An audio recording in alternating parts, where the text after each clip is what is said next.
Ok, vamos a dar inicio. Buenos días, bienvenidas y bienvenidos a este segundo día del Congreso de Relaciones Internacionales del Instituto de Relaciones Internacionales de la Universidad de La Plata. En el día de hoy vamos a abordar la mesa número 2 del Observatorio de Prevención de Lavado de Activos y Compliance.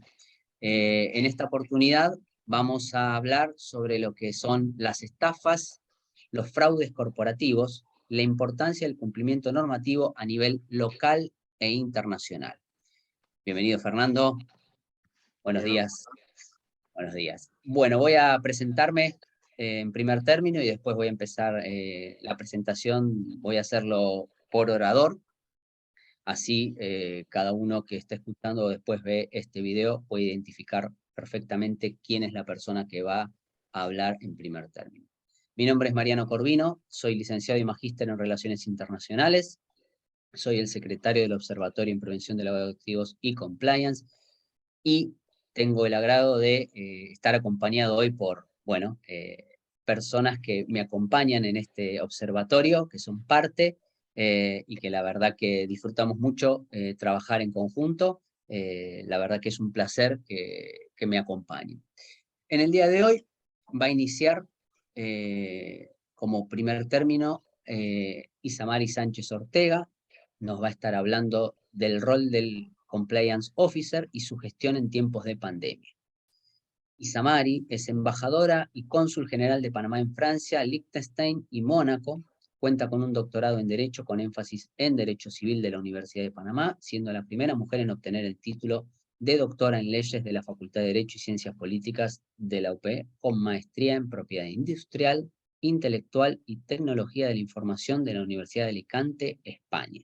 Cuenta además con programas de políticas públicas anticorrupción de Georgetown University en los Estados Unidos, curso de Geopolítica de la Universidad de la Sorbona París, licenciatura en Derecho y Ciencias Políticas de la Universidad de Panamá, entre otros. Es investigadora del Observatorio en PLA y Compliance del Instituto de Relaciones Internacionales de La Plata. Isamari, es un placer que nos acompañes verdaderamente en el día de hoy. Sabemos que por allá ya está la tardecita en París, así que bueno, más que bienvenida, te damos la palabra, tenés más o menos 25 minutos, yo te voy a avisar 5 minutitos antes, y bueno, lo mejor para esta exposición.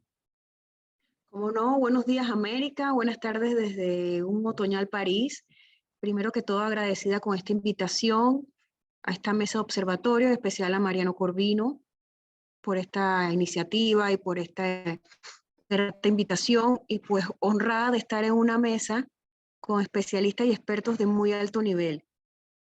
Así que luego de esta pequeña introducción, pues vamos a analizar un poco el tema del que les voy a hablar: el rol del oficial de cumplimiento y su gestión en tiempos de pandemia. Como exoficial de cumplimiento, en pausa porque ahorita estoy en la función de embajadora, muy relacionada con el tema de Panamá y las listas, y el tema que hay que dialogar o servir de puente con Francia, por las listas discriminatorias que está Panamá, perdón.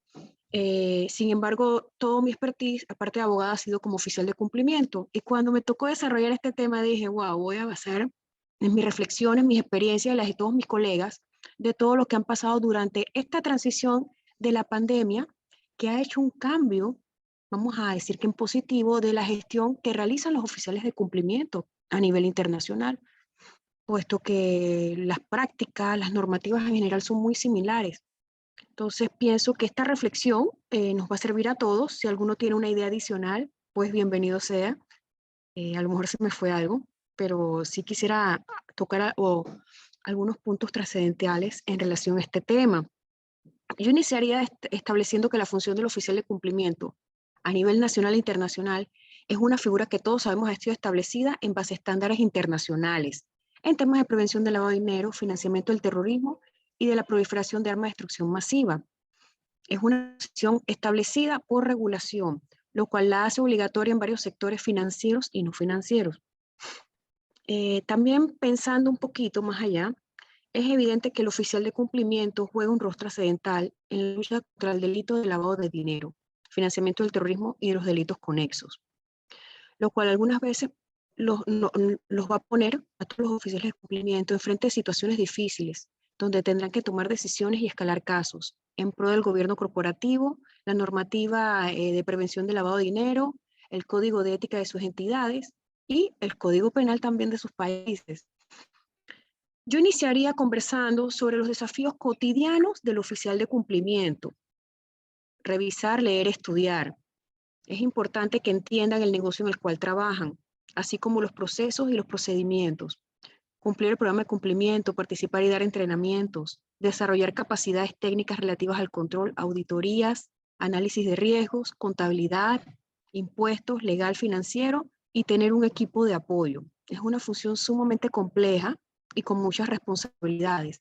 Eso se necesita tener todas las aristas, no solamente la legal, también está el tema de la auditoría, conocer de temas contables, conocer de riesgos. Esto es el día a día de los oficiales de cumplimiento.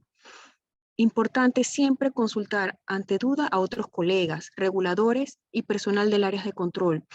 Yo en mi experiencia en muchas entidades que he trabajado me he apoyado mucho en el área de riesgo, en el área de auditoría interna y me ha servido de gran apoyo.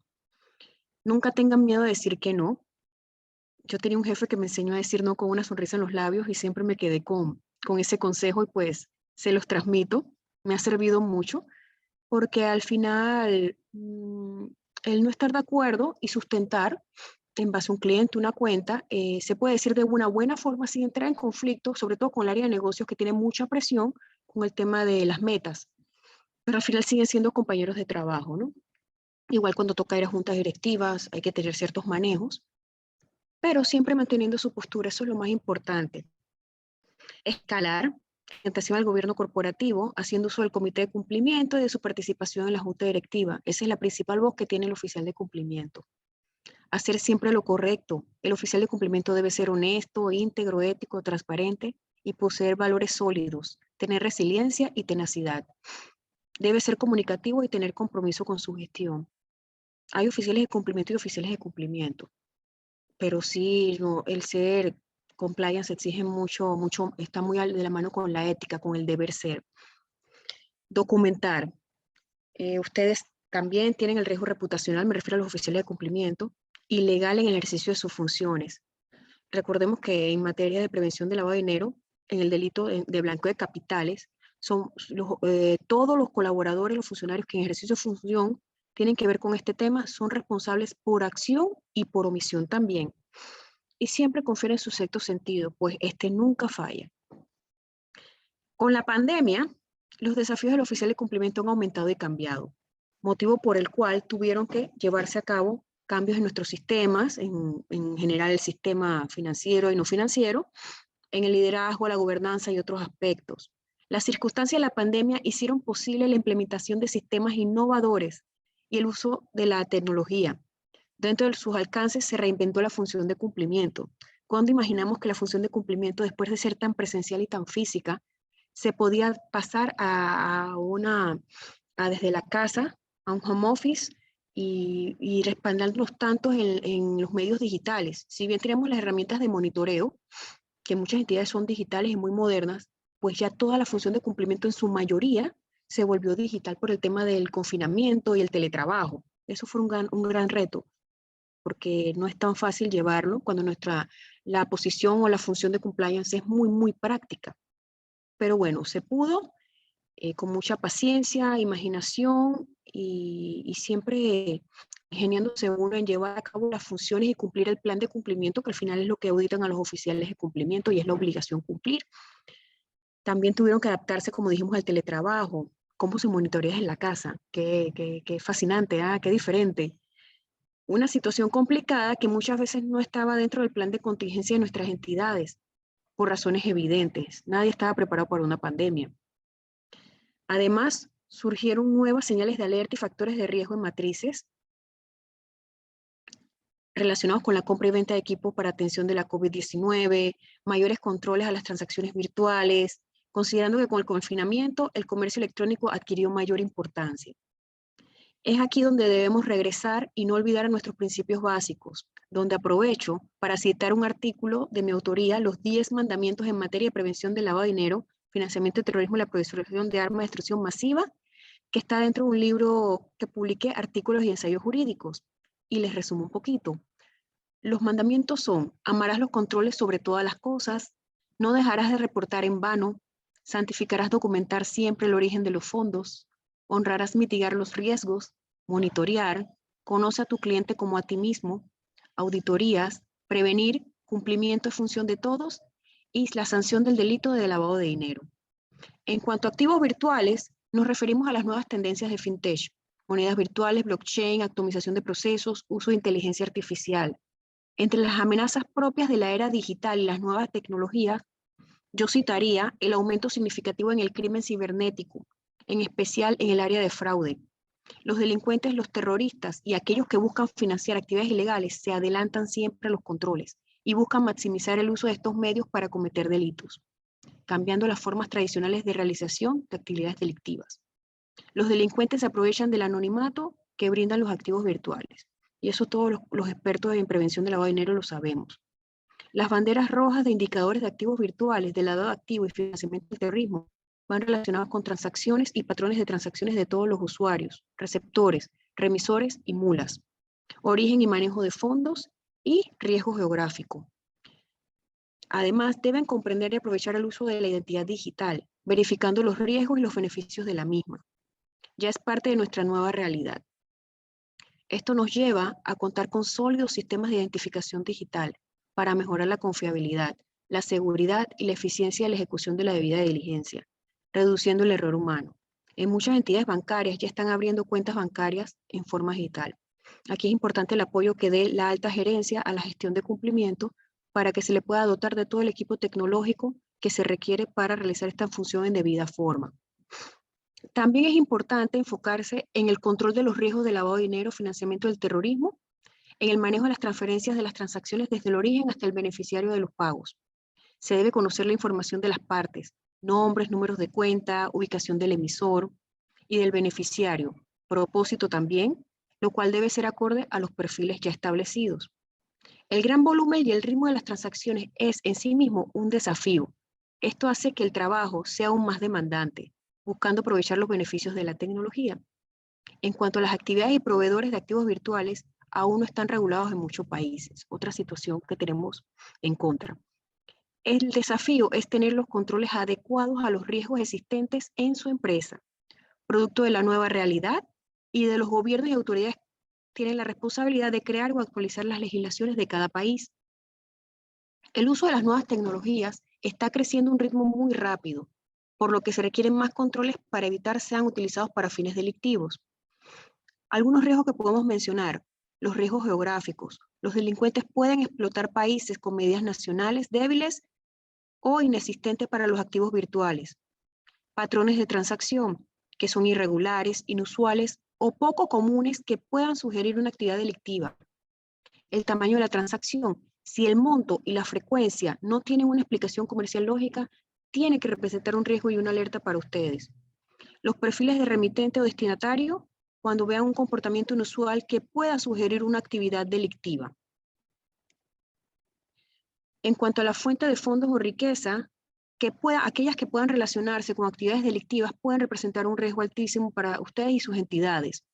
Sin embargo, esto ayudará, esta situación, a los proveedores de servicios de activos virtuales, instituciones financieras y negocios, así como profesiones no financieras, disculpen, a reportar y a detectar estas transacciones sospechosas. También se debe proporcionar información útil para la supervisión del cumplimiento de los controles contra el lavado de dinero y el financiamiento del terrorismo. Muchas empresas se han automatizado y otros se han ido adecuando. Entre el teletrabajo y la oficina, la transformación digital llega con muchos retos: regulaciones, estándares, seguridad digital, desarrollos tecnológicos, desafíos comerciales y fiscales. Luego de la pandemia de la COVID-19 han surgido o hay nuevos controles porque, como hemos mencionado, toda la actividad ha tomado un giro y los controles como tal también. En atención a la COVID-19, FinCEN y GAFE han establecido señales de alerta en relación con venta de productos fraudulentos, ventas a domicilio, ventas sin licencia de negocios, venta de medicamentos sin prescripción médica, sobreprecios, transferencias virtuales empresas no reconocidas en venta de productos médicos, medicamentos falsificados, evitando la corrupción y los fraudes financieros. Como resultado del esfuerzo por identificar nuevos riesgos y derivado del monitoreo que se ha realizado con los países miembros y con la comunidad internacional, se han identificado algunos fenómenos que pudieran traducirse en riesgo de lavado de activos y financiamiento del terrorismo, derivados de la pandemia, entre los cuales podemos mencionar el aumento sustancial de las operaciones financieras remotas o no presenciales y compra de productos y servicios por medios electrónicos o en línea, lo cual podría ser aprovechado por los delincuentes para realizar fraudes y delitos cibernéticos.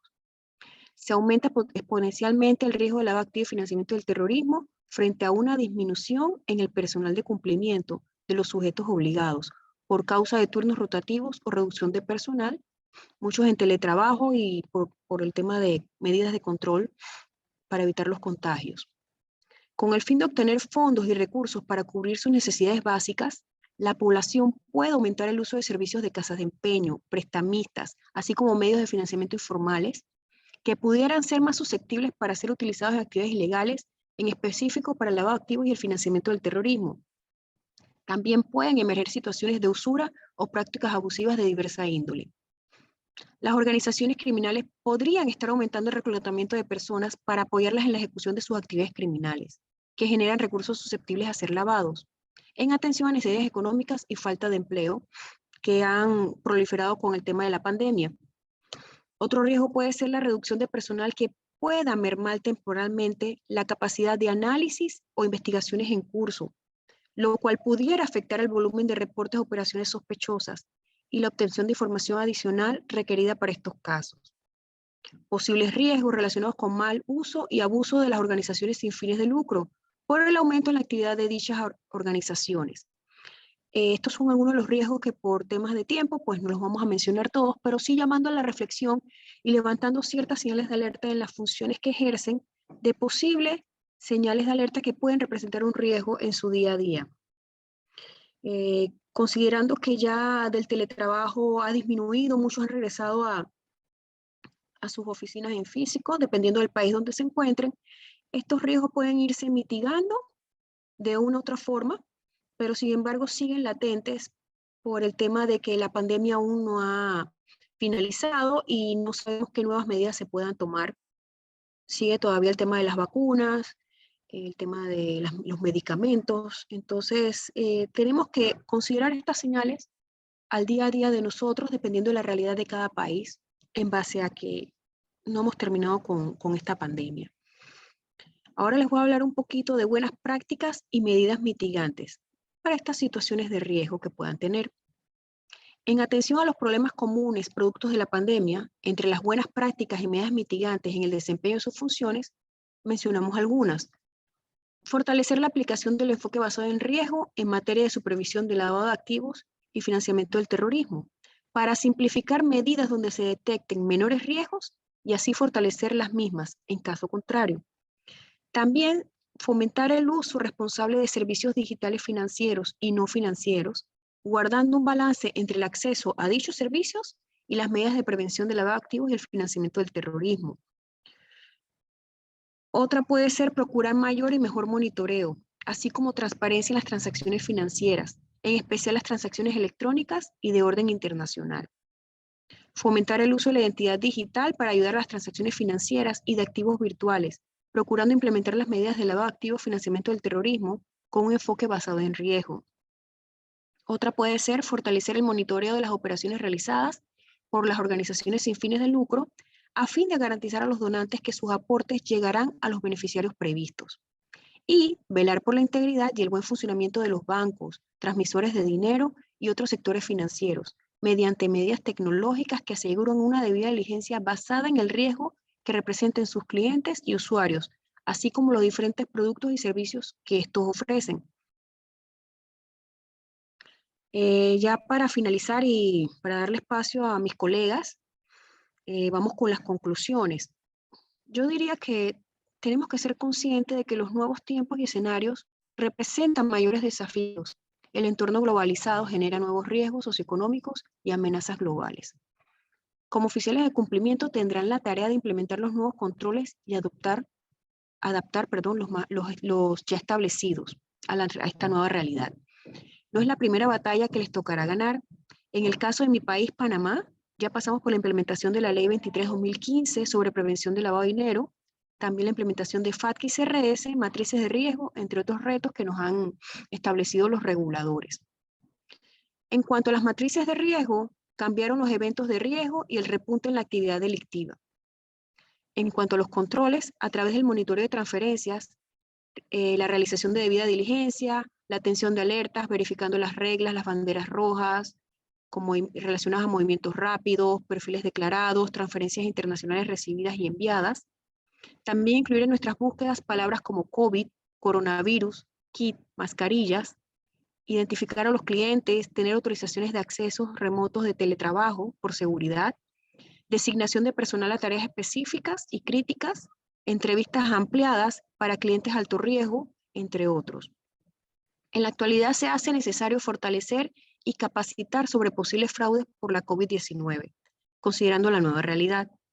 La vida sin desafíos no es vida, y a los oficiales de cumplimiento que escogieron esta altruista y honorable función no va a ser la excepción. Recuerden que tienen una responsabilidad a nivel personal y profesional, siempre bajo el cumplimiento de la norma, la sana práctica y la ética. Debemos siempre estar unidos por la ejecución de una cultura de cumplimiento en nuestras entidades y a nivel de gremio, enfocados en la detección y en la prevención efectiva del delito de lavado de dinero, financiamiento del terrorismo y financiamiento de la proliferación de armas de destrucción masiva. Gracias y quedo a su disposición ante cualquier duda o pregunta. Bueno, Isamari, muchísimas gracias.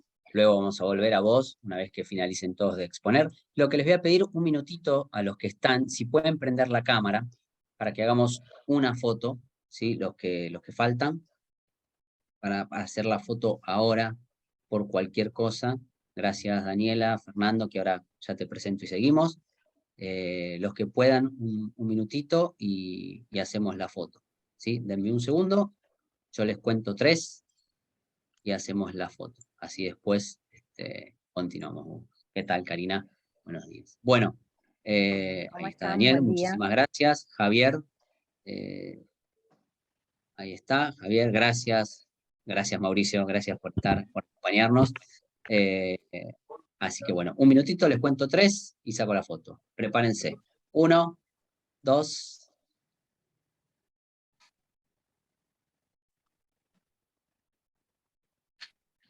Perfecto, muchísimas gracias. Ya, denme un minuto y continuamos. Ahí está. Bueno, genial. Bueno, muchísimas gracias. Si nos pueden acompañar con la cámara, sería genial para que también los expositores lo vean. Bueno, en segundo término, ¿sí? Nos va a acompañar Fernando Peiretti. Fernando nos va a hablar de fraudes corporativos en la nueva realidad híbrida, qué cambió y cómo debemos actuar en este nuevo escenario. Les voy a hacer un resumen del CV de Fernando y luego, como hice con Isamari, se los paso por el chat para que lo tengan. Fernando es contador público de la Universidad de Buenos Aires, UBA, obtuvo la certificación internacional en Ética y Compliance SEC en la Asociación Argentina de Ética y Compliance, USEMA e IFCA, ¿sí? La Federación Internacional de Asociaciones de Compliance. Fernando es el coordinador de la práctica de Forensics para América Latina en BDO. Fernando es miembro además del grupo de liderazgo forense global de BDO, que es el grupo a cargo de planificar la estrategia global para la práctica de Forensics en BDO. Bueno, cuenta con más de 16 años de experiencia en consultoría de negocios, trabajando en proyectos relacionados con investigación, anticorrupción, incluyendo investigaciones con divulgación e investigaciones de fraude corporativo. Fernando además es auditor certificado en las normas ISO 37001 y 22301. Obviamente su CV es mucho más largo, como el de todos los que nos acompañan en el día de hoy, pero ahora les paso el CV por el chat. Fernando, bienvenido y te damos paso a tu exposición. Contarás más o menos con 20 minutos, yo te aviso en todo caso, y después igualmente volvemos unos minutitos con cada uno para una otra conclusión final. Fernando, bienvenido, te cedo la palabra. Estás muteado, ¿eh?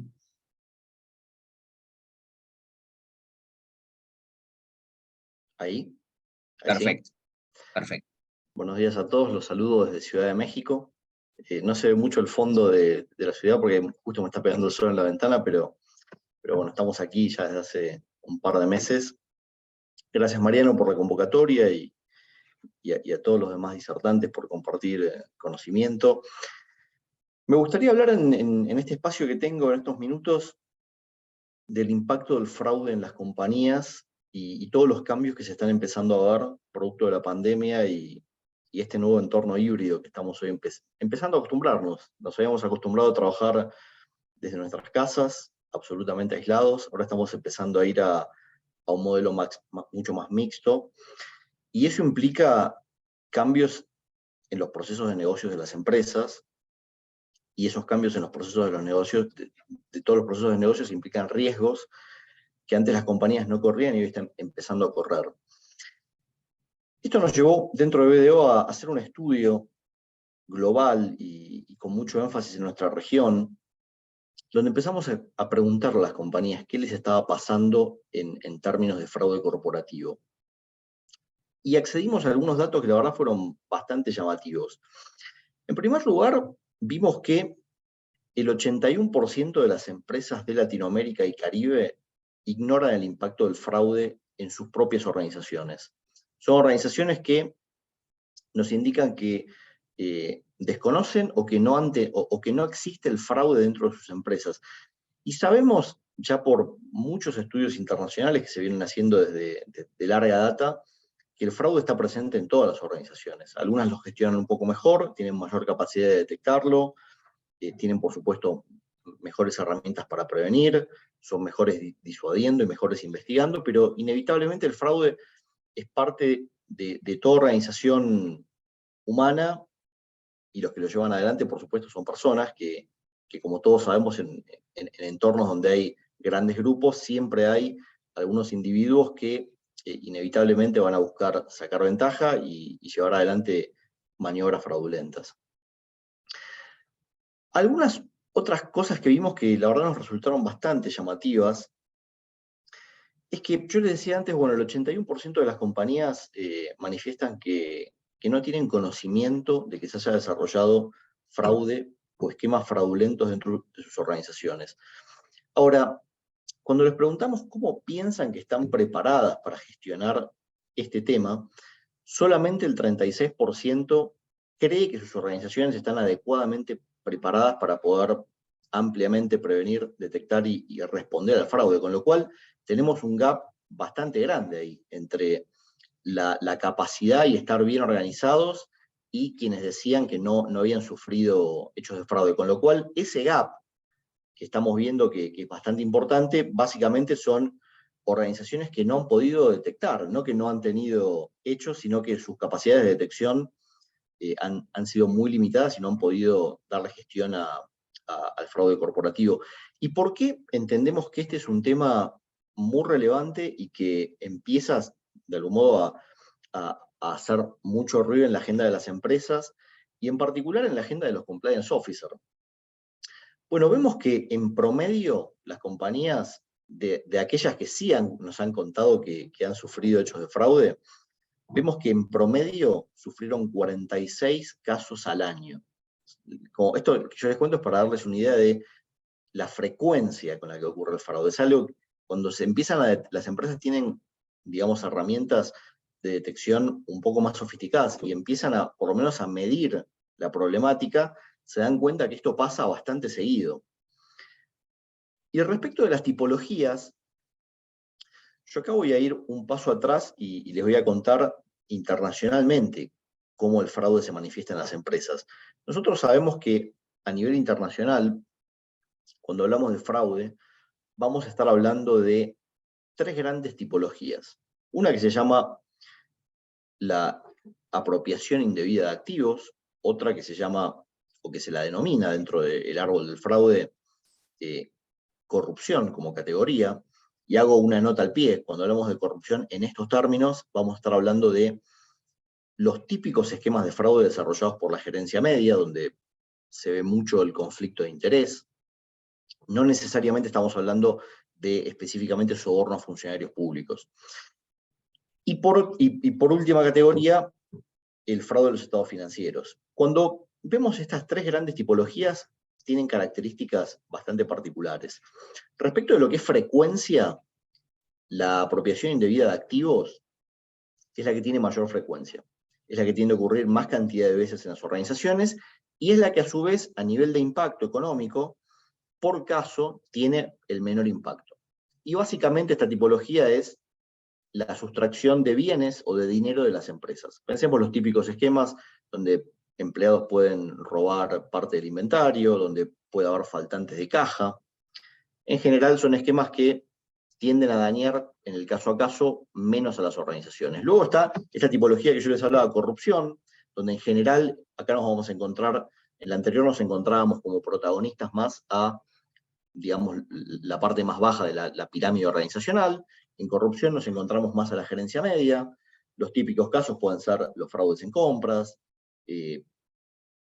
todo tipo de defraudación que implique aprobaciones y la capacidad de vulnerar controles que típicamente tiene la gerencia.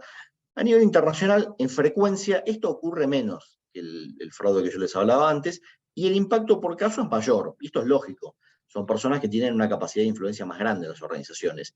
Y por último, el fraude de los estados financieros es una tipología que tiende a ocurrir en frecuencia muy poco, pero que en daño por caso es muy grande. Y estos son los grandes casos que vemos en los diarios. Compañías que falsean sus estados financieros y que eso puede terminar desde sanciones hasta la desaparición propiamente de la empresa. Bueno, respecto de Latinoamérica y Caribe, y al mismo tiempo combinado eso con los momentos de fuerte cambio en pandemia, vemos que hubo, yo les diría, cambios muy significativos en este entorno de tipologías de fraude en las empresas. Por un lado, vemos que los fraudes basados en brechas de ciberseguridad tuvieron una explosión como nunca antes. El 58% de los casos de fraude que han identificado las empresas se basan en brechas de ciberseguridad. Por otro lado, los casos vinculados a la gerencia media y a todo lo que tiene que ver con la malversación de activos son tipologías que están en niveles mucho más bajos, estamos hablando de cerca de un 20% cada una, y el fraude de los estados financieros, yo les diría ahí sí está mucho más alineado con lo que pasa internacionalmente, es prácticamente un 1% de los casos. ¿Qué nos muestra esto? ¿O qué nos permite empezar a sacar como primeras conclusiones? Tener tipologías donde la gerencia media es protagonista de defraudaciones al mismo nivel que casos de malversación de activos, lo que nos muestra claramente es que las compañías tienen una exposición a tipologías de fraude que son potencialmente mucho más dañinas de forma exacerbada respecto al mundo. Por otro lado, lo que nos marca es que, y esto yo les diría, viéndolo a la distancia, es absolutamente lógico, ¿por qué tuvimos una explosión de casos de fraude en los cuales se identifica que brechas en la ciberseguridad ha sido el protagonista? Bueno, pensemos que la pandemia nos llevó a transformar digitalmente negocios por completo, en los casos, por supuesto, más ambiciosos, en casos menos ambiciosos, a la digitalización de algunos procesos. Y cuando uno cambia procesos de negocios, y yo lo decía esto al principio, aparecen riesgos que antes no estaban, porque hacemos las cosas diferentes, porque involucramos a áreas nuevas, porque usamos entornos tecnológicos que antes no usábamos. Y esto que yo digo entornos tecnológicos, yo les diría, vayamos a ejemplos simples y concretos, porque usamos conexiones a Internet menos seguras que antes no usábamos. No es lo mismo que una persona esté haciendo o esté llevando adelante transacciones propias de su tarea en un entorno controlado dentro de la oficina que lo esté haciendo en su casa con una Internet menos segura. Algunas compañías que inclusive han empezado a saber sobre la utilización de un VPN en pandemia. Y esto, digamos, que genera un entorno que es propicio tanto para los ataques que han sufrido las compañías como para casos de fraude que se han desarrollado con complicidad interna. Se empezó a ver cómo procesos de negocios que antes estaban controlados, ahora ya no lo estaban. Y el defraudador, que trabaja tanto en la compañía como fuera de la compañía, tomó nota de eso. Y empezó a decir, bueno, ahora hacemos esto distinto, ya no tengo este control que podría alertar a alguien respecto de que estoy cometiendo un fraude, bueno, doy un paso, avanzo y lo cometo. Y les agrego un condimento más en esta ecuación que estamos viendo. Cuando hablamos de fraude, del típico fraude que solemos ver en las empresas, que es cometido, yo les diría, en su gran mayoría de casos, cometido y liderado por sus propios empleados, vamos a estar encontrándonos, y esto yo les diría se repite con los años, con una metodología de análisis que es el triángulo del fraude, donde el triángulo del fraude ha sido producto de un estudio, yo les diría, de los más importantes que se produjeron en esta materia en los años 60 en Estados Unidos por Donald Crecy. Y básicamente lo que identificó Donald Crecy es que hay 3 elementos que se conjugan cuando una persona va a cometer fraude. El primero de esos elementos es la presión, que puede ser real o una presión más subjetiva. ¿Qué es la presión? Bueno, la presión, digamos que en términos estadísticos, el top 1 de elementos que causan presión en las personas que terminan cometiendo fraude están asociados a el deseo de vivir más allá de sus medios, el pago de deudas, el endeudamiento de las personas, las adicciones. Es muy común encontrar en investigaciones de fraude personas que están altamente endeudadas, personas que tienen adicciones, problemas de salud, personas que tienen que de algún modo hacer pagos por tratamientos de salud y que realmente no lo pueden hacer con su flujo de fondos normal y habitual. Estos elementos tienden a causar mucha presión y son el primer paso, digamos, que motiva a un defraudador a ir adelante. Por otro lado, estadísticamente también se sabe que los momentos de crisis económica son momentos donde el fraude tiende a aumentar. Porque precisamente el factor presión tiende a aumentar. Las personas ya tienen menores ingresos, pensemos los ingresos variables, los bonos, inclusive podemos hablar de reducciones de jornada laboral para los perfiles, digamos, los rangos más bajos de la organización.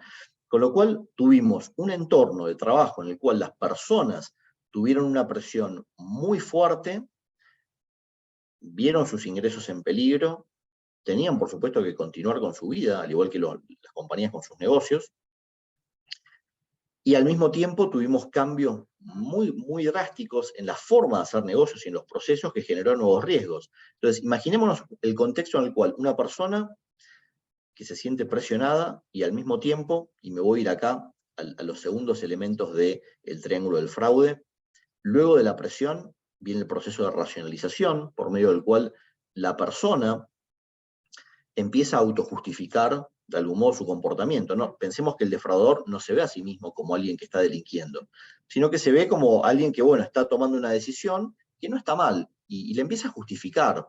Y esas justificaciones, que pueden ser de lo más diversas, pero que muchas veces nos toca ver en investigaciones, personas que nos hablan de que, bueno, era un préstamo que iban a devolver, de que en realidad ese dinero se lo merecen porque trabajaron mucho por la compañía y nunca se lo reconocieron, de que efectivamente no habían sido promovidos cuando debían ser promovidos, y agreguémosle en este contexto que, bueno, la compañía me cortó el bono que yo siempre cobraba y yo contaba con eso.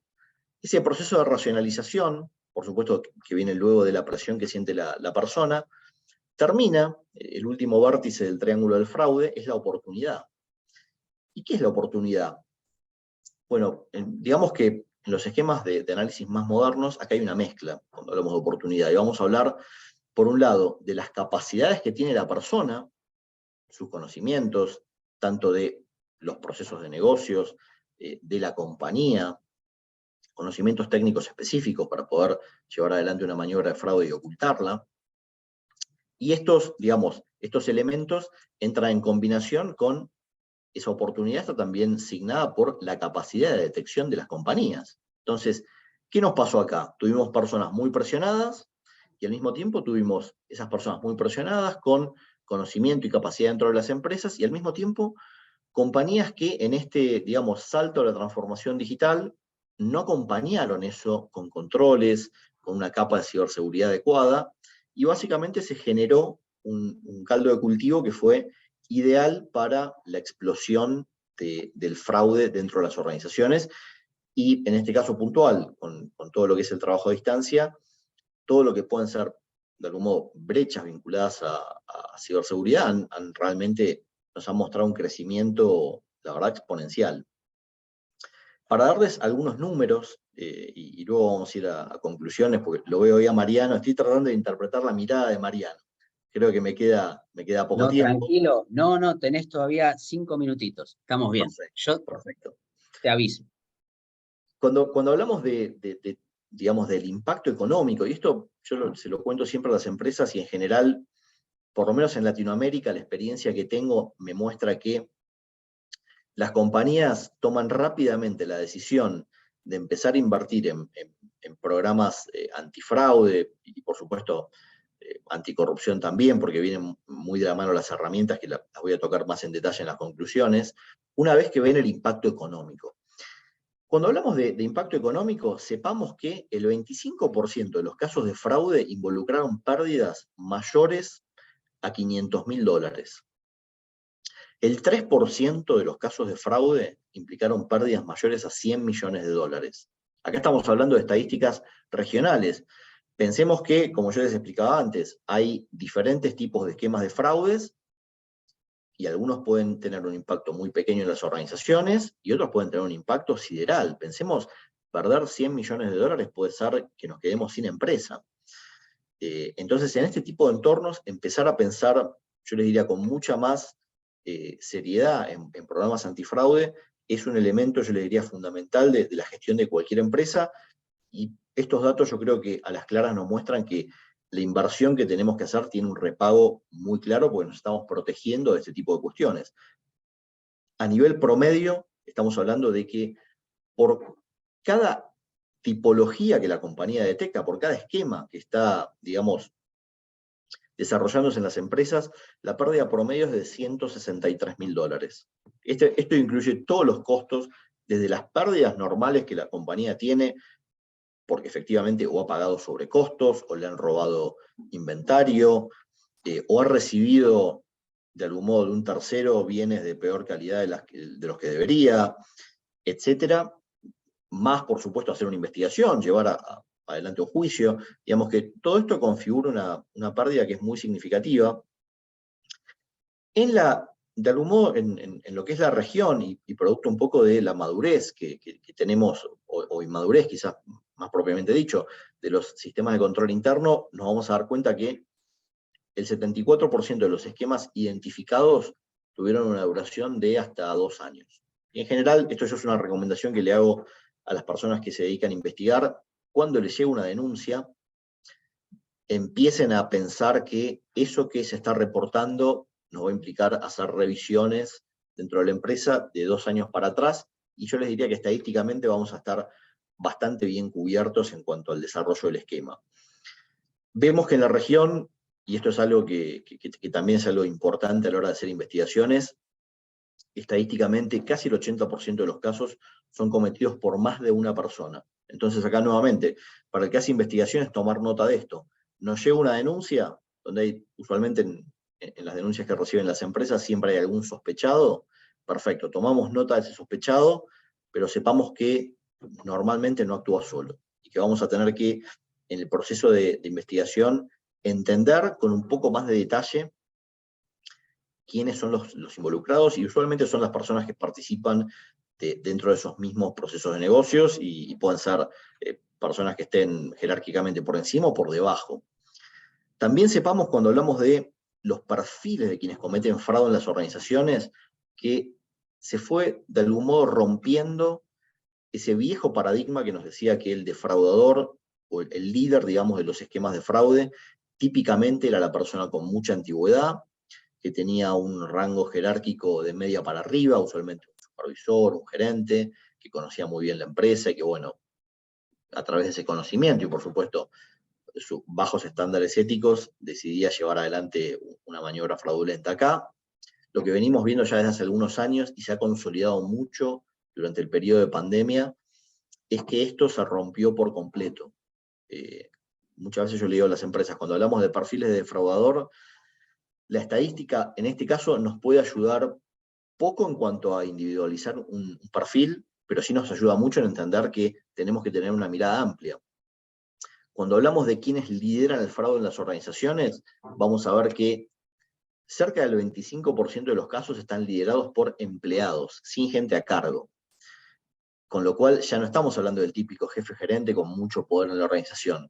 Una persona que entró a la compañía, que digamos tiene una posición, yo les diría, de no mucha jerarquía, pero ¿qué pasa? Esta persona que ingresó a la compañía, y ahí le doy la palabra a Mariano, hoy está en un entorno que, como veíamos antes, no tiene niveles de control realmente robustos, y es más, las compañías hoy están llevando adelante procesos de negocios con riesgos desconocidos producto de todos estos cambios. Y esto, por supuesto, que ha abierto la puerta a que sea mucho más fácil cometer fraude y que las personas efectivamente más presionadas que lo habitual, mucho más en mercados como puede ser el argentino, realmente estén un poco siendo, entre comillas, empujados a dar ese paso y por supuesto con todo el impacto negativo que están teniendo hoy las empresas. Mariano. Bueno, muchas gracias, Fernando. Disculpen que los tenga que cortar, pero bueno, sabemos que el tiempo es tirano en estos casos y 44 a las 12 nos tenemos que ir, sí o sí. Entonces, doy Perfecto. paso ahora a Javier. Igual vamos a tratar de hacer un mini resumen, si ustedes quieren, después de 2 minutos cada uno. Doy paso ahora a Javier Cubillas. Javier nos va a estar hablando sobre la interdependencia local e internacional, comunicación y compliance. Javier es licenciado en Ciencias Sociales por ESEADE, es doctorando en Ciencias Políticas en la Universidad Católica Argentina, profesor de extensión universitaria en nivel de grado y posgrado en Kennedy, UCES y UCA. Cuenta además con un programa de compliance para especialistas por el IAE Business School de la Universidad Austral. Es certificado en compliance corporativo con perspectiva local, regional y global por UCA. Y además cuenta con un Leadership Professional in Ethics and Compliance Certification por la Ethics and Compliance Initiative, la ESI.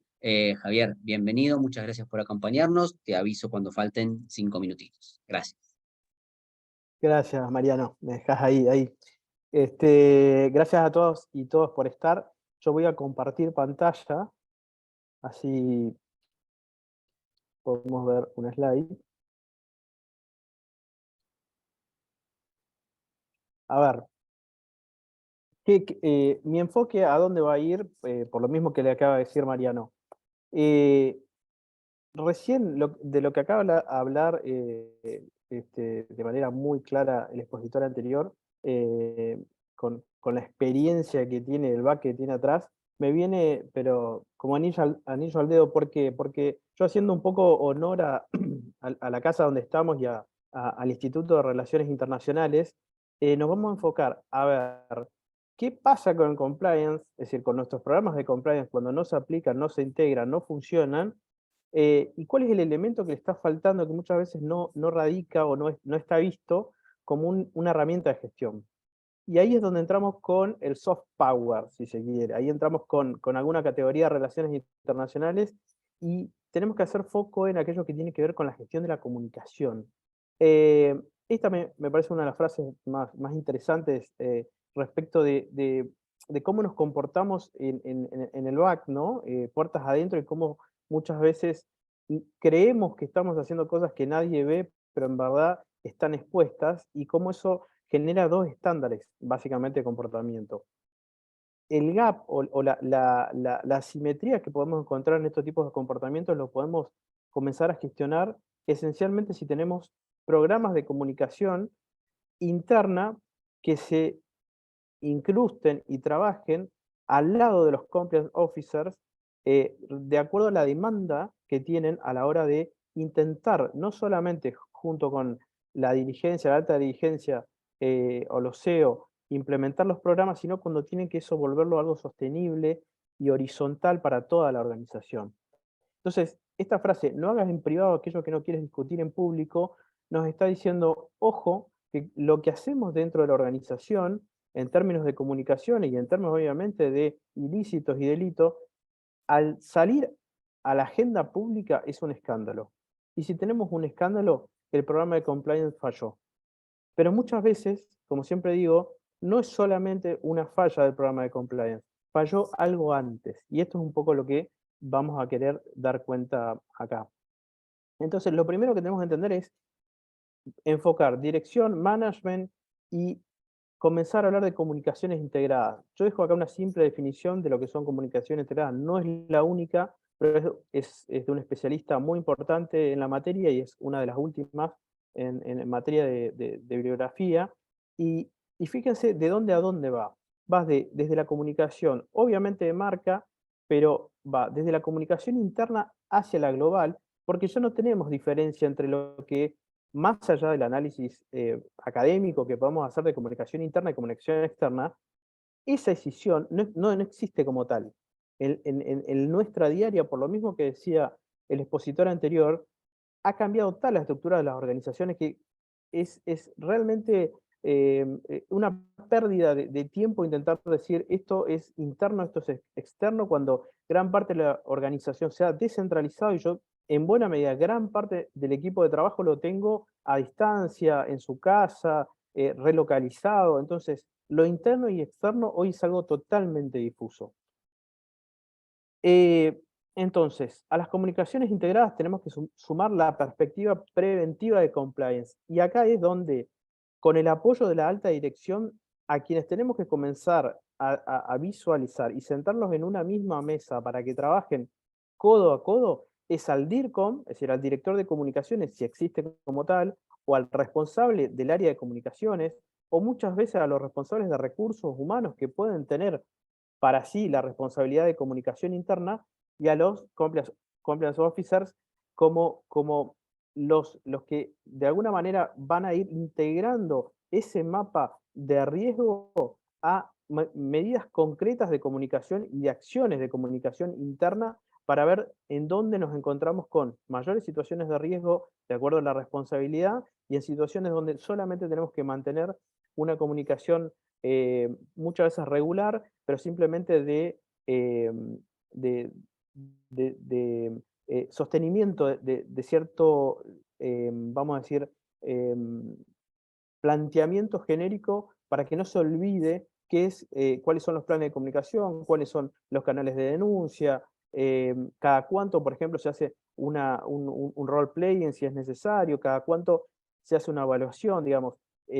Dependiendo de cuáles son las acciones que se fijen, el compliance va a ayudar a darle una jerarquización a esa relación entre la integración del DIRCOM y el área de compliance. Entonces, ¿cuál es el objetivo básicamente?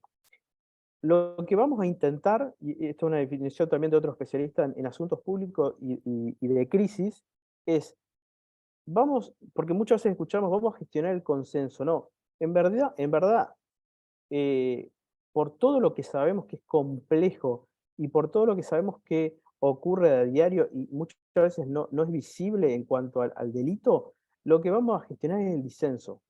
Es decir, aquella gente que no entiende cuáles son las implicancias de generar cierto tipo de prácticas ilícitos y delitos para una organización, el costo que ello implica y la necesidad de generar no solamente recapacitaciones, generar medidas obviamente de enforcement si es el caso, y trabajar después sí el consenso, que es cuando decimos llegamos a tener una cultura madura de compliance, integridad, ética, y la organización se reconoce como orgullosa por sus buenas prácticas alineada a los objetivos de negocio. Pero entonces, lo que hay que tener claro es, gestionamos disenso para intentar alcanzar un consenso.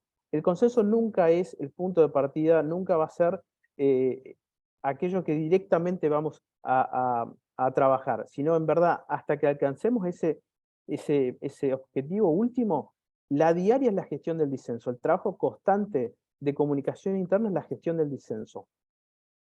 ¿Por qué los liderazgos? Yo sigo repitiendo esta cuestión de posicionar a los liderazgos y aquellas personas que puedan ser influyentes o referentes, por ejemplo, en la etapa de gestión intermedia o aún que pueda estar más baja, muchas veces encontramos personas que tienen un don particular de ser voceros, ¿no? Que tienen un don natural de relacionarse, son casi relaciones públicas de manera natural. Bueno, detectar ese tipo de personalidades es fundamentarlos para sumarlos a una red dentro de lo que puede ser las acciones de comunicaciones integradas que distribuyan lo que es necesario en materia de conocimiento que necesita el área de compliance. Es decir, yo tengo como esencial, como fundamental, que el top management baje información y baje en términos de ejemplaridad, que se compromete con ciertos objetivos y con un deber ser.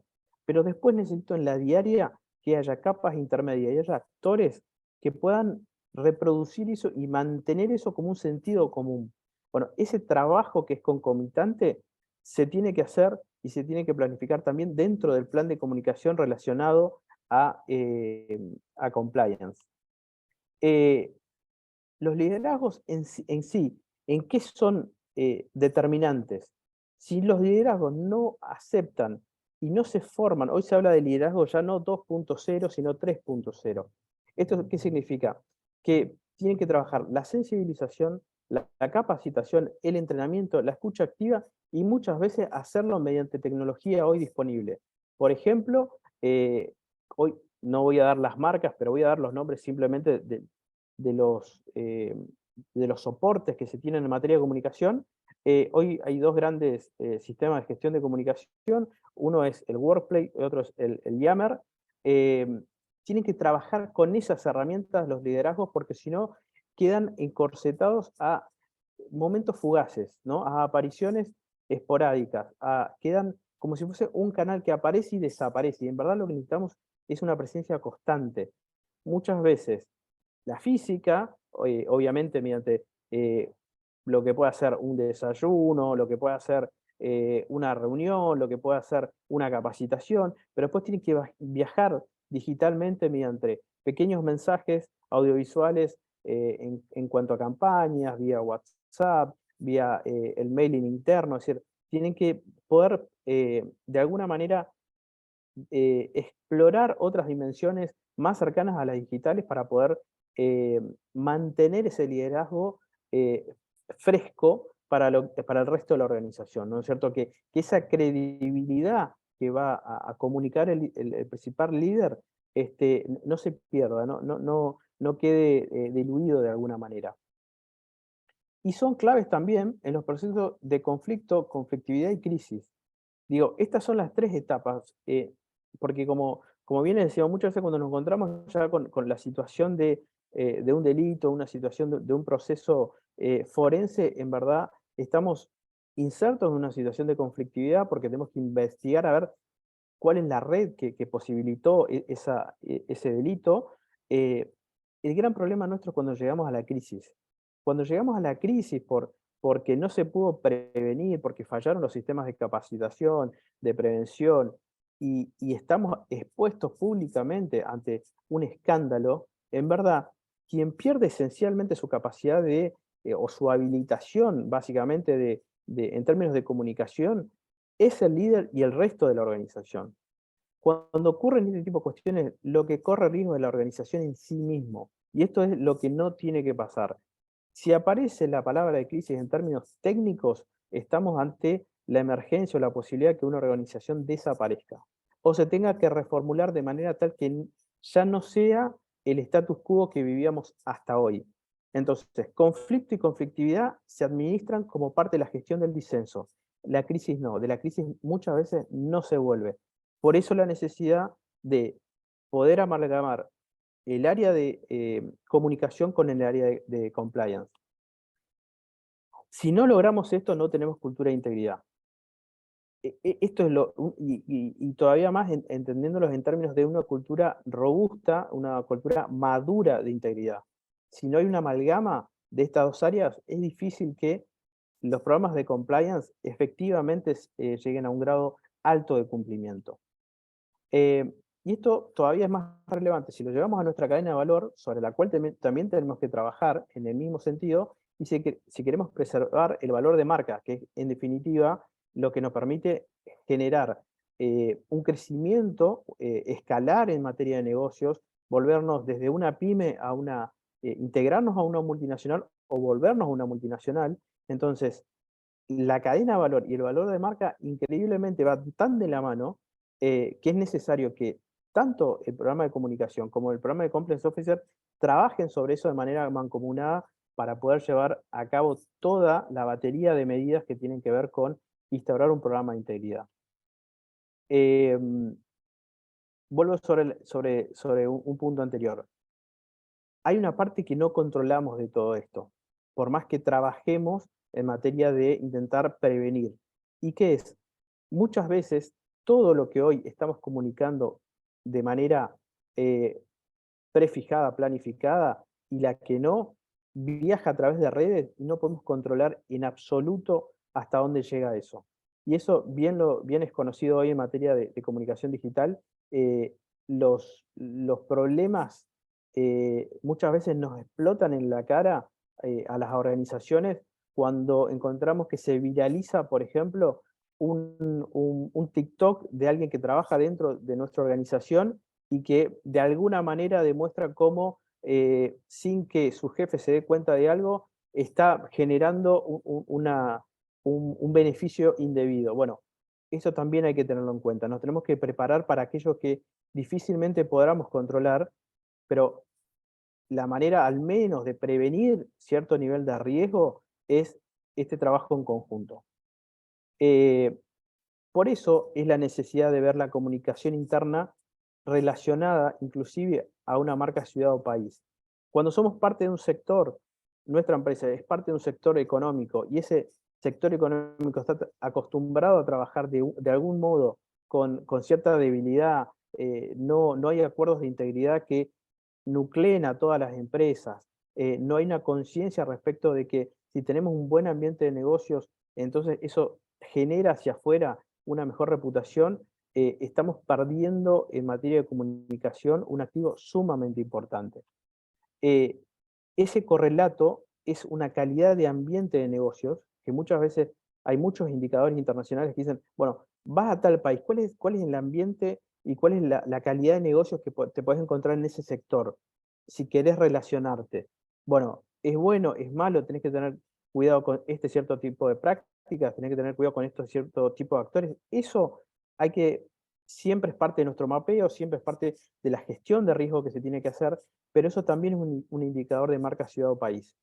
¿Qué riesgo país de alguna manera tiene a ese lugar donde vamos a trabajar y qué riesgo nosotros con nuestras organizaciones y nuestros sectores de negocio de alguna manera estamos eh, comunicando hacia afuera, dando cuenta de que no tenemos programas de comunicación integrales, no tenemos programas de integridad y compliance que estén fortalecidos y no tenemos control sobre nuestra cadena de valor. Bueno, eso impacta hacia afuera y muchas veces no somos conscientes de cómo eso genera de alguna manera una perspectiva de credibilidad y de valor en nuestros negocios. Así que un poco para darle un cierre, no hay un plan de compliance exitoso sin antes un plan de comunicaciones integradas. Esto hay que tenerlo claro y esta es la pata, de alguna manera, que nos está faltando dejar expuesto. Un poco esto es parte de un trabajo que vengo realizando para una tesis de maestría, en donde hay que intentar poner en valor a dos actores que necesitamos que cada vez más trabajen en comunión y que las empresas los pongan dentro del directorio con la autonomía que siempre reclamamos para los oficiales de cumplimiento, pero también para los DIRCOM. De ahí la idea del título de esta exposición, de la interdependencia local e internacional entre comunicación y compliance para las organizaciones. Si logramos entender esto, si logramos articular esto, es muy probable que nos acerquemos a más altos estándares de cumplimiento en materia de compliance. Así que les agradezco por su tiempo, quise hacer todo lo posible para cumplir con Mariano, perdón por lo rápido de la exposición, pero bueno, la idea es dejarlo planteado y si hay tiempo dialogar al respecto. Claro que sí. Muchas gracias, Javier. La verdad que muy claro todo. Igualmente, como les digo, luego de la exposición de Marcela, vamos a darles unos minutitos más para si quieren redondear algún tema, independientemente de que haya alguna pregunta. Marce, si querés compartí, que una vez que esté compartido yo te presento como es debido y iniciamos con tu exposición. No deberías tener inconveniente como para hacerlo. Ahí va, perfecto. A ver, una vez que las vemos. Genial. ¿Todos la ven? Entiendo que sí. Así que bueno. Bueno, nuestra última expositora se llama Marcela Aiscorbe. Va a estar hablándonos sobre los criptoactivos y el riesgo de lavado de activos y la financiación del terrorismo. Marcela posee más de 20 años de experiencia en la industria financiera y bancaria. Actualmente es docente de posgrados de UBA, UCA y UCES. También es revisora externa independiente y consultora en compliance, PLA-FT y cumplimiento regulatorio. Marcela es abogada por la Facultad de Derecho de la Universidad de Buenos Aires. Tiene una maestría en Economía y Ciencias Políticas de la Escuela Superior de Economía y Administración de Empresas, SEADE.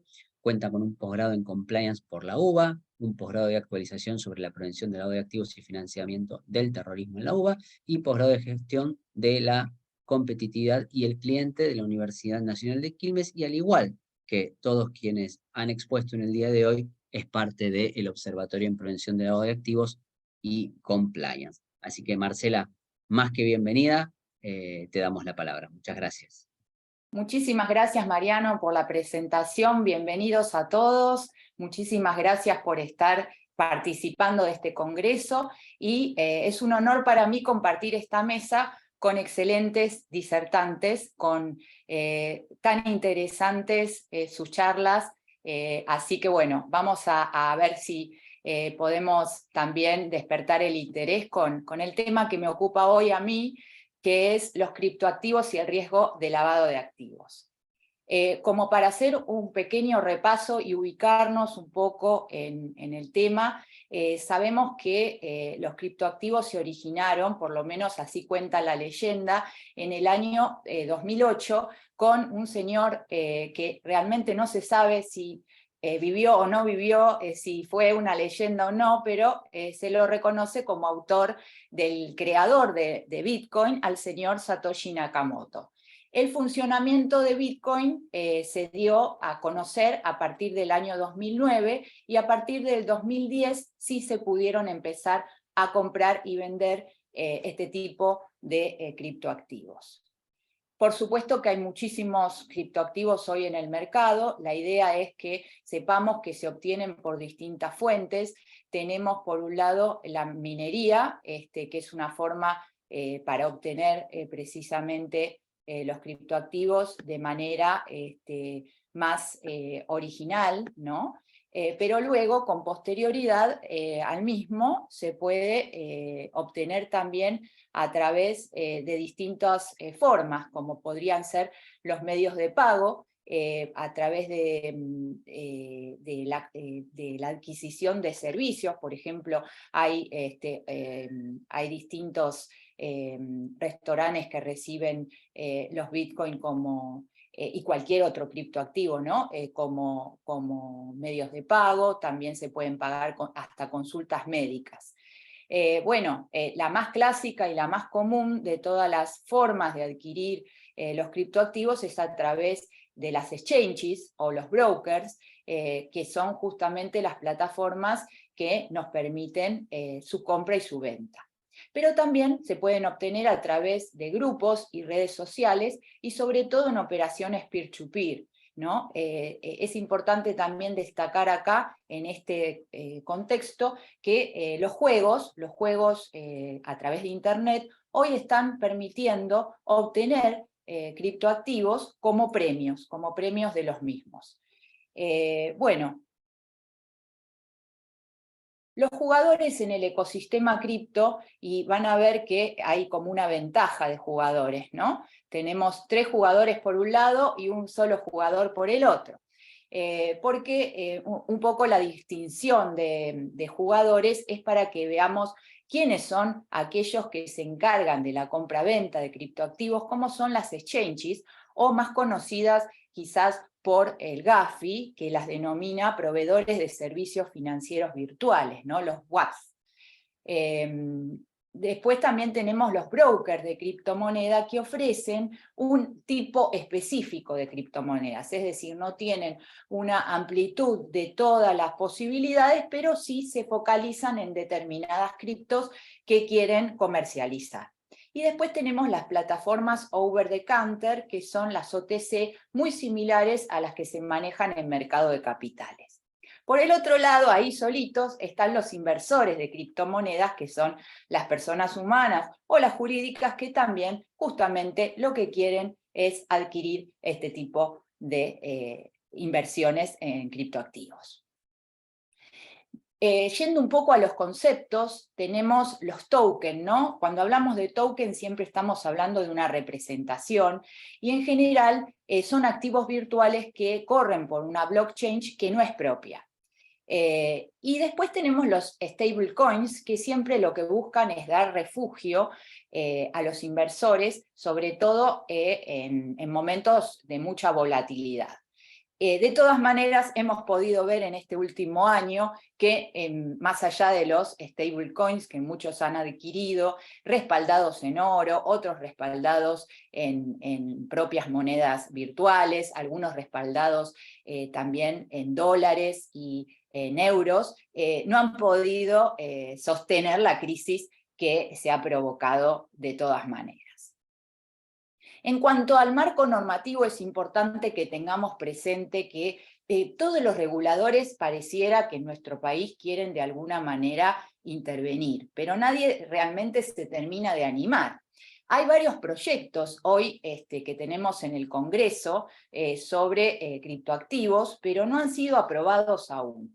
El del oficialismo, que es de la diputada Swing, tiene una particularidad que es justamente un proyecto que nombra a la Comisión Nacional de Valores como el órgano regulador, ¿sí? Porque ese también es el problema. En el caso de que los criptoactivos se puedan llegar a operar quizás con algunas entidades, como lo han propuesto los bancos, no está definido del todo quién sería el órgano regulador. Es claro que, por ejemplo, en las operaciones de mercado de capitales, el regulador por excelencia es la Comisión Nacional de Valores, eso no nos cabe duda, y en el caso del sistema financiero de los bancos, tenemos al Banco Central. Pero acá no tenemos establecido, por lo menos a nivel nacional, quién sería el regulador, y eso es algo que está faltando. La UIF, desde el 2014, en el 2014 en particular, ha emitido una comunicación, en línea con lo que el Gafi justamente empezó en ese momento a advertir acerca de los riesgos de las monedas virtuales, porque se hablaba de monedas virtuales, no tanto de criptoactivos en cuanto a lo conceptual.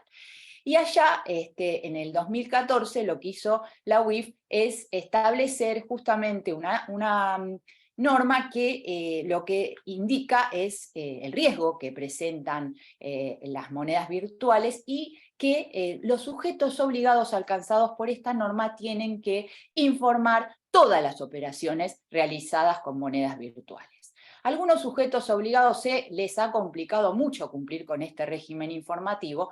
Puedo dar fe por los bancos, los ALIC, y incluso billeteras, porque como no tienen, digamos, en sus góndolas de productos justamente asociados específicamente a este tipo de productos, porque no los ofrecen, no pueden establecer un código que los pueda identificar como para poder hacer cumplir, digamos, con este régimen informativo. Y solamente lo podrían descubrir en el caso de que estén analizando quizás una operación inusual, una alerta, y entonces puede llegar a surgir que el cliente, el origen de los fondos era la adquisición justamente de un criptoactivo. El Gafi, por supuesto, como les dije, desde el 2014 viene trabajando fuertemente sobre lo que son las monedas virtuales, y vamos a destacar aquí las modificaciones que hizo en la recomendación número 15, sobre todo en el 2018, cuando la actualizó a la recomendación número 15, y en el 2019, cuando en su nota interpretativa incluyó aspectos bien relacionados, definiciones sobre los activos virtuales y sobre los proveedores de activos virtuales, sobre todo en ese punto, indicando que los proveedores de servicios virtuales se tenían que registrar, ¿sí? Y que tenían que estar sometidos a una supervisión. Eso es bastante importante, es un paso no menor por parte del Gafi, y por supuesto también tenemos la Travel Rule que se aplica para los activos virtuales a partir de operaciones superiores a los $1000. Entonces ahí tenemos que hacer una identificación de todas las partes que participan en la transacción detallada, ¿no? Y en el 2019 lo que hizo el Gafi es emitir un informe que lo denominó es de Red Flags, ¿no? De indicadores de bandera roja de lavado de activos y financiamiento del terrorismo, y derivado de los activos virtuales. Ahí indicó claramente algunas señales de alerta que me parecen muy interesantes para tenerlas presentes,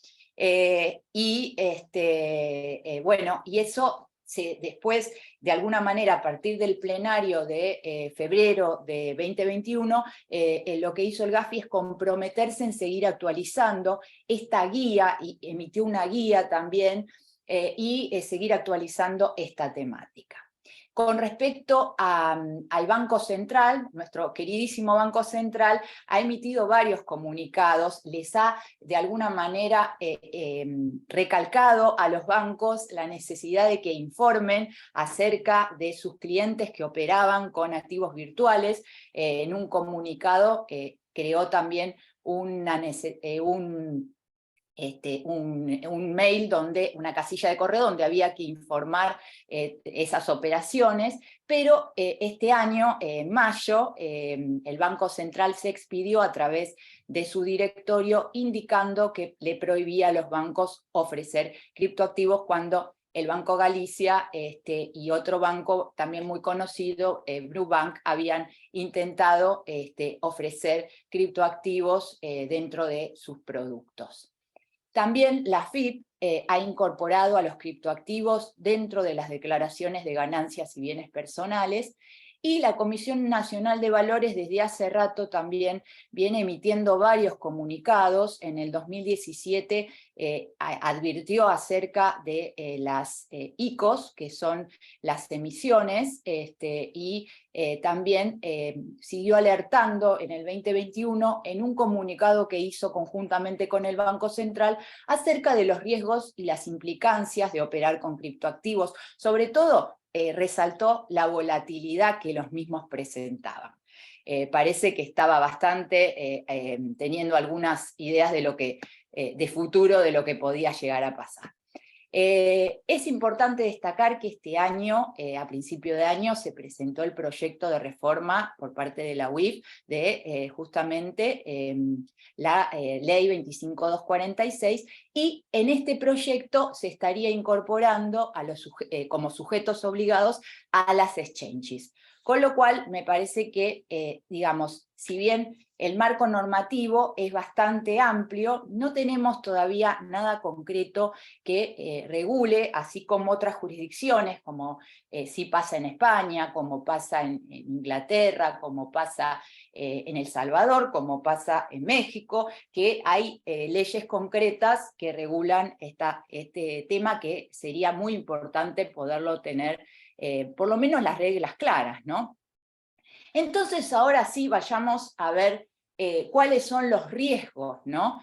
¿Por qué el lavado de activos se puede dar con este tipo de criptoactivos? Bueno, en primer lugar, porque los criptoactivos, como todos sabemos, se pueden operar de forma global, ¿no es cierto? A través de Internet, son de fácil acceso. Bueno, hoy comentábamos cuáles eran las metodologías para adquirirlos. Su alcance global también incrementa el riesgo. También esta falta de regulación y de controles, ¿no? Que no tenemos algo parejo, algo donde todas las jurisdicciones de alguna manera se hayan puesto de acuerdo, o a través de los lineamientos del Gafi se tenga algo más claro. Hay una falta de regulación, por lo tanto también hay una falta de control, y eso también es lo que incrementa el riesgo. Otro tema muy importante que sucede con los criptoactivos es precisamente el tema de la velocidad de las transacciones. Esto, por supuesto, es algo que para los lavadores o las organizaciones criminales es clave, ¿no es cierto? Porque cuanto más rápido se pueda y cuantas más transacciones se puedan realizar, más rápido se está borrando el rastro del origen de los fondos espurios. Y por lo tanto, se va llegando a concretar todo el circuito completo de prevención de lavado de dinero para darle la apariencia de legalidad. El anonimato. El anonimato es un punto clave aquí, sobre todo, hoy no les dije, pero las exchanges se pueden categorizar en dos tipos. Las centralizadas, que son las que nosotros a lo mejor conocemos más, ¿no? Como que son las que ofrecen, son las intermediarias entre el inversor y son las que les ofrecen los distintos tipos de criptomonedas para que sean adquiridas, dentro de las centralizadas no habría demasiado problema con el anonimato. El problema se da más que nada con las descentralizadas. No quiere decir esto que el anonimato es porque no se identifican a los inversores dentro de los que adquieren activos virtuales. Si se hace un trabajo forense, sí se puede, con las prácticas forenses, se puede realizar una trazabilidad completa de estas operaciones, porque quedan registradas en la blockchain, que funciona siempre como una gran hoja de contabilidad. Entonces, las operaciones están registradas. El problema es que como utilizan una clave pública y una clave privada, muchas veces no es tan fácil hacer una identificación rápida, ¿sí? Cuesta más, pero por eso que es un anonimato no tan puro, no tan evidente. Ahora bien, con las monedas de privacidad, como es Monero, por ejemplo, que es una moneda que justamente la característica de este tipo de monedas es justamente no permitir la identificación, ¿no? Son anónimas dentro de lo que es la cadena de bloques. Justamente lo que se pretende es ocultar el origen y el destino de los fondos con este tipo de monedas. Felizmente no son todas las monedas, al revés, la tendencia son pocas las monedas de privacidad. La más conocida es esa, pero hay otras. Cuando algún cliente utiliza ese tipo de monedas, debería ser un factor de riesgo que la matriz de riesgo debería ponderar con un puntito más por lo menos. La utilización de mixers. Los mixers también son justamente unos mecanismos, es un servicio que permite mezclar distintas monedas, con el objeto de, precisamente, también no identificar claramente a nadie, y cuando hablamos de mixers, ahí también tendríamos que tener un puntaje superior. Y otra de las cosas que también incrementa fuertemente el riesgo, y que es un poco también consecuencia de los puntos anteriormente mencionados, es la falta de programas de cumplimiento. ¿En qué sentido? Adaptados a cripto. Porque cuando hablamos de cripto, no es lo mismo que el tradicional programa que hoy estuvimos comentando. Hemos dado a través de los distintos disertantes algunas ideas de cómo, sobre todo viendo un poco la experiencia del oficial de cumplimiento. Acá tenemos que tener algunas diferencias puntuales sobre este programa de cumplimiento, que ahora lo voy a profundizar. Entonces, tener en cuenta que aquí hay algunos aspectos que van a marcar el riesgo alto en las operaciones con criptoactivos. Una es la utilización de monedas privadas, que ya lo mencionamos. Otros son los mixer, que también los mencionamos, Bueno, acá tienen un mixer que fue sancionado por OFAC. Entonces, Tornado Cash es un caso relevante de mixer, de utilización de mixers, y que está incorporado dentro de las listas de OFAC. Después, otro aspecto a tener en cuenta son los dark markets. En este sentido, cuando se detecta que las direcciones hacia dónde van o hacia dónde vienen los criptoactivos están relacionadas con este tipo de mercados negros, bueno, acá tenemos que también tener presente el inconveniente que se puede dar. Y por último, ransomware. Ahí tenemos un tipo de malware que lo que hace es bloquear, en definitiva, el acceso a la computadora, a los archivos, y se pide un rescate. Esto es también bastante utilizado y es algo que tenemos que tener presente como un elemento para tener en claro que hay un riesgo superior, un riesgo alto. Entonces, ¿cuál sería el programa de cumplimiento que sería ideal como para precisamente trabajar de manera adecuada los riesgos de las criptomonedas?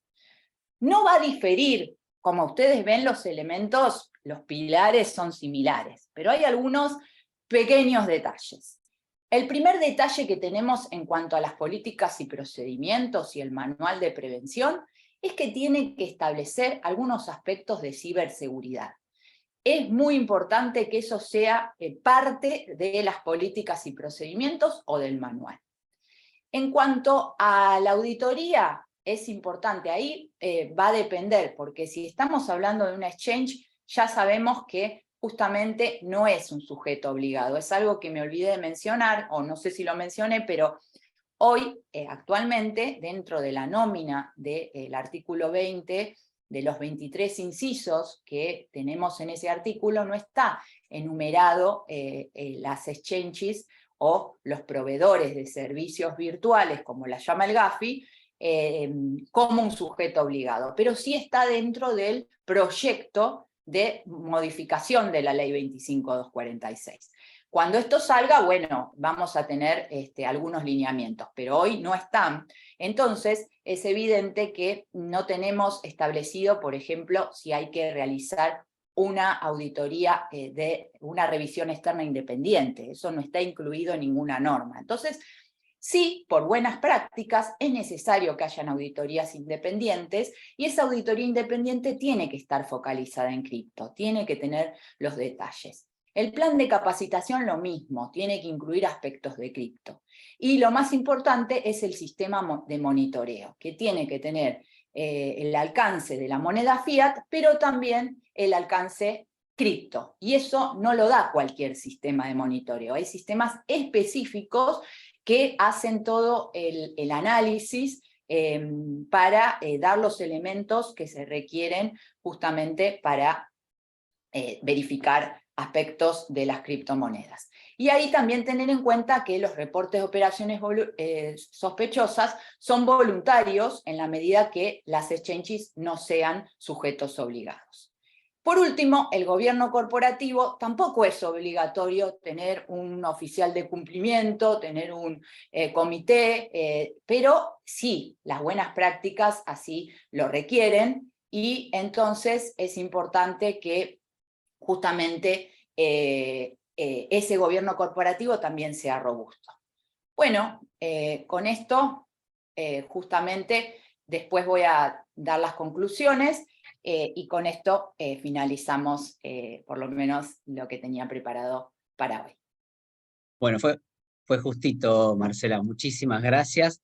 Nos quedan aproximadamente 14 minutos, entonces. Lo que voy a hacer es, en principio, bueno, agradecerle a todos los expositores por sus exposiciones, por la claridad, por el tiempo que se han tomado para estar hoy en el Congreso, en este primer congreso que participamos como observatorio, ¿no?, de prevención de lavado de activos y compliance. Yo además soy parte del Departamento de Seguridad y Defensa desde el año 2014, así que bueno, esta es una nueva iniciativa que tiene el Instituto de Relaciones Internacionales que hemos iniciado en diciembre de 2021, y que este año hemos presentado bastantes notas que las pueden ver dentro de lo que es la página del Instituto de Relaciones Internacionales, y que el año que viene va a contar con varias actividades, así que les voy a pedir que traten de seguirnos en las redes, sobre todo en Twitter, ¿sí? Del Instituto de Relaciones Internacionales,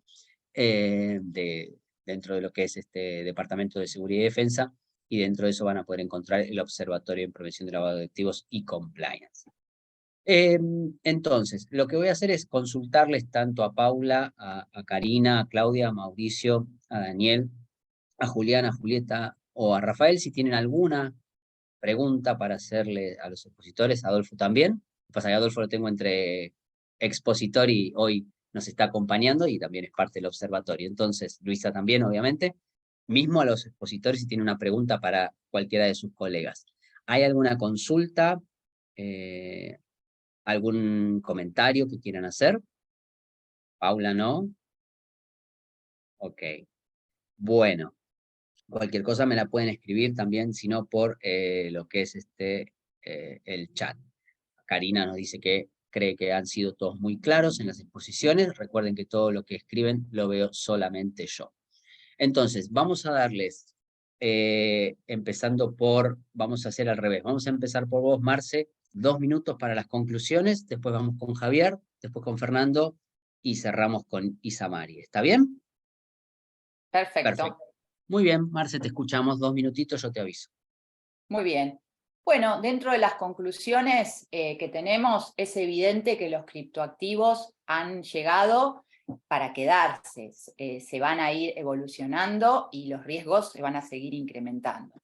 La mejor manera de tratar de trabajar con los mismos es justamente tener un programa de prevención de lavado de activos y financiamiento del terrorismo adecuado a la necesidad que plantea este tipo de industria.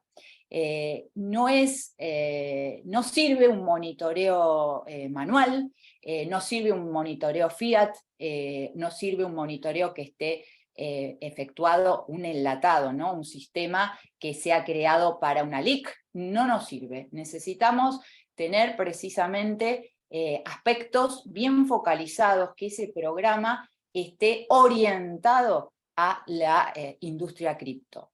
Hablo del monitoreo en particular porque es un tema muy relevante que muchas empresas que son startups, sabemos que son fintech, que justamente tienen una velocidad y se van desarrollando mientras van evolucionando, son fabulosas, pero todo el proceso allá hay, pero también van a tener que tomar conciencia, porque más allá de que hoy no estén alcanzadas por nuestra norma, la 25246, son utilizadas, pueden ser utilizadas, y los criptoactivos son utilizados por los lavadores, y es por eso que tenemos que trabajar a nivel mundial, ¿no? Y por eso seguir los lineamientos del Gafi, ¿no?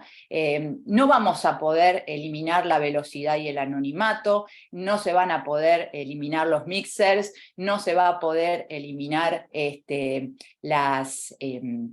no se van a poder eliminar las monedas privadas.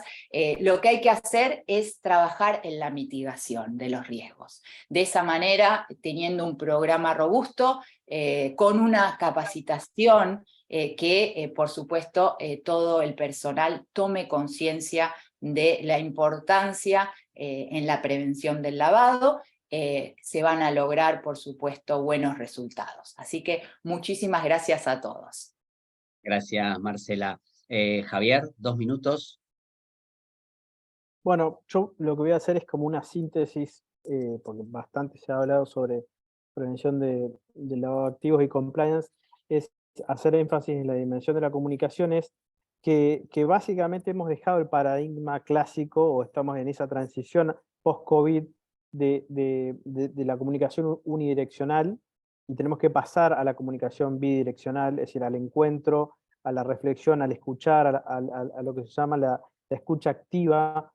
entendernos que que cada actor es un medio de comunicación y estamos rodeados 360, es decir, nos están escuchando, nos están viendo constantemente, no estamos aislados, vía redes, vía reuniones, vía cualquier medio de comunicación, que dejamos de ser, tenemos que dejar de pensar solamente en lo táctico, es decir, en el mail, en la acción, en el evento, y ser mucho más estratégicos, es decir, rediscutir muchos paradigmas con los cuales veníamos trabajando para poder aplicar estrategias más efectivas y comprensivas respecto de quién nos está escuchando y quien también tiene que llevar a cabo una política, implementarla, para que eso tenga éxito. Por lo mismo, hemos dejado también de ser solamente generadores, digamos. Se cogestiona y se cogenera lo que tiene que ver con la comunicación. Es decir, no, más bien nos volvemos facilitadores desde el área de comunicación y desde el área de compliance, porque necesitamos trabajar y que haya un feedback, que haya también una construcción de contenidos y de prácticas por parte de nuestros colaboradores, como muestra de que efectivamente los planes que estamos implementando se están apropiando cada una de las personas que forman parte de la organización. Abandonar esta idea de canales de comunicación. Los canales son como bien dice la palabra, caminos unidireccionales, y en verdad estamos en ecosistemas de comunicación. Hoy estamos hablando de plataformas de comunicación. Entonces, también eso es un cambio de paradigma muy fuerte. Siempre, en la medida de lo posible, comunicación simple, tomar como parte de la práctica de las áreas de comunicación y compliance el lenguaje claro, la redacción del lenguaje claro es sumamente importante, algo que muchas veces desde el área legal es un tema a trabajar, puntualmente que dejen de lado el lenguaje técnico forense para volverlo mucho más cercano a quienes son nuestras audiencias en particular. Y finalmente, dejar también pensar únicamente en hacer campañas, para comenzar a, de manera híbrida, trabajar campañas, pero también trabajar las experiencias, el role-playing, es decir, buscar ponernos en situación de conflicto, qué pasa, cómo reaccionamos, cómo actuaríamos, ante quién comunicaríamos una situación que fuese comprometedora, cómo se utiliza el canal de denuncia, cómo se actúa ante una situación de emergencia, cómo se protege a una persona. Bueno, eso hay que generar mucho más experiencia que la mera campaña. Y esencialmente no perder de vista esta transformación de los liderazgos, ¿no? Los liderazgos mucho más cercanos, empáticos, bajo esta perspectiva 3.0, o sea, no solamente la cercanía y la credibilidad que genera el líder es fundamental en el cara a cara, todavía más cuando hay que tomar decisiones e implementar decisiones de política que son esencialmente arquetípicas y que van a ser políticas macro para toda la organización, sino porque también el líder tiene que aprender a comunicar y saber que las tecnologías o las nuevas tecnologías de comunicación, aplicaciones, inclusive inteligencia artificial, son elementos que se van a sumar a su liderazgo, no que le restan importancia a su liderazgo o son subsidiarias, sino que son parte consustancial de los nuevos liderazgos. Así que con eso cerraría, como para reforzar un poco la idea de la perspectiva de la comunicación de la mano de compliance. Gracias, muchas gracias, Javier. Disculpen, pero tenemos solamente 6 minutos más, así que Fernando, te escuchamos para dar tu cierre de tu presentación, conclusión, y pasamos a Isamari y ya vamos finalizando porque además se corta. Perfecto. Yo tengo 9:38 acá en México, así que voy a tomar esos 2 minutos a rajatabla que vos decís. Hasta el 41 podés, y ahí sí o sí le paso a Isamari para que cierre y podamos cerrar como es debido. Perfecto. Bueno, algunas recomendaciones, yo diría, más que conclusión, voy a apuntar a recomendaciones para gestionar un poco las temáticas de fraude, y que son bastante amplias porque abarcan las prácticas de compliance que hoy se suelen desarrollar en las empresas. Tema central, claro apoyo de la alta dirección. Lo que se conoce como top from the top tiene que ser absolutamente fundamental cuando empezamos a pensar en el desarrollo de programas antifraude. Tiene que realmente venir como una decisión que baja desde la alta dirección. Muy importante identificar los riesgos. Con todos los cambios que estamos viendo que están produciendo en las compañías respecto de procesos, adaptación a escenarios híbridos, todo este post-pandemia, mapear a qué riesgos estamos expuestos es fundamental para pensar, digamos, en los pasos posteriores. Monitorear y hacer evaluaciones con mucho foco en controles basados en tecnología. Nosotros vimos que en la región solamente un 9% de los fraudes detectados están basados en controles en los cuales la tecnología es protagonista, cuando la media mundial está en aproximadamente un 44%, con lo cual tenemos una brecha muy grande para poder seguir creciendo respecto de cómo las compañías se hacen más profesionales respecto de sus sistemas de control interno. Empezar a identificar brechas de ciberseguridad y darles tratamiento. Transformación digital sin ciberseguridad es realmente saltar a un escenario de mucho peligro y exposición para las compañías. Capacitación a empleados y terceras partes, especialmente las que proveen servicios estratégicos. Esto lo venía escuchando de los demás expositores. Pensemos que las personas tienen que estar entrenadas en cuestiones vinculadas a la lucha contra el fraude para ser protagonistas también de los programas. Tener muy claro con quién trabajamos, hacer screenings lo más potente posible y lo más amplio posible de las terceras partes. Pensemos que, tomando un dato de FCPA, más del 95% de las compañías sancionadas por hechos de corrupción nacen en terceras partes que han participado de esquemas de corrupción y se suele ver una participación cada vez más creciente en esquemas de fraude. Ustedes me escuchan, Mariano, ¿no? Pensé que mi internet había saltado. No, estamos igual, Fernando, tenés Perfecto. 15 segundos. Listo. Realmente. Y pensar en las investigaciones, en empezar a comprender con mucha más profundidad las reglas de cada jurisdicción para poder llevar a los estrados de la justicia todos los hechos que ocurran. Las compañías, digamos que están trabajando mucho en profesionalizarse en cuanto a investigaciones, pero todavía tenemos, yo les diría, varios escalones para seguir creciendo, para de algún modo poder bajar un mensaje correcto, tomando, de algún modo, identificando los casos que ocurren y poder dar una respuesta efectiva que implique una sanción judicial, que es, yo les diría, el siguiente paso al que tenemos que poder llegar en nuestra región. Gracias, Mariano, por el tiempo. Muchas gracias, Isamari. Así podés finalizar vos. Estás muteada. Ahí. No te escuchamos, ¿eh? Estás muteada. Ahí. Gracias por el espacio. Por cuestiones de tiempo, mi conclusión se va a hacer en 5 puntos. El primero, debemos adaptar controles a la nueva realidad. El mundo ha cambiado, la situación ha cambiado. Segundo, debemos considerar o reapuntar hacia estas nuevas señales de alerta, hacia las nuevas tipologías. Los monitoreos cambian, las auditorías cambian, hasta los reportes de operaciones sospechosas cambian con estas nuevas modalidades. Tercero, coincido con Marcela, que el riesgo siempre va a existir. Nosotros podemos prevenirlo y mitigarlos, porque siempre vamos a estar expuestos nosotros, las empresas en las que trabajamos, a riesgos especiales delictivos en materia de fraude, de estafas, que nos usen para cometer delitos. El tema es que nosotros tengamos las herramientas necesarias para eso. Y las herramientas va con el punto cuarto. Necesitamos el apoyo de tecnologías y de la alta gerencia para todos estos ajustes que debemos hacer y estos nuevos controles que debemos implementar. Y como quinto, el mundo va hacia más controles. Esto no va hacia menos. Cada vez vamos a tener más exigencias, más instrumentos que implementar, instrucciones, lineamientos, y pues quedemos claros que el anonimato cada día va desapareciendo más y más.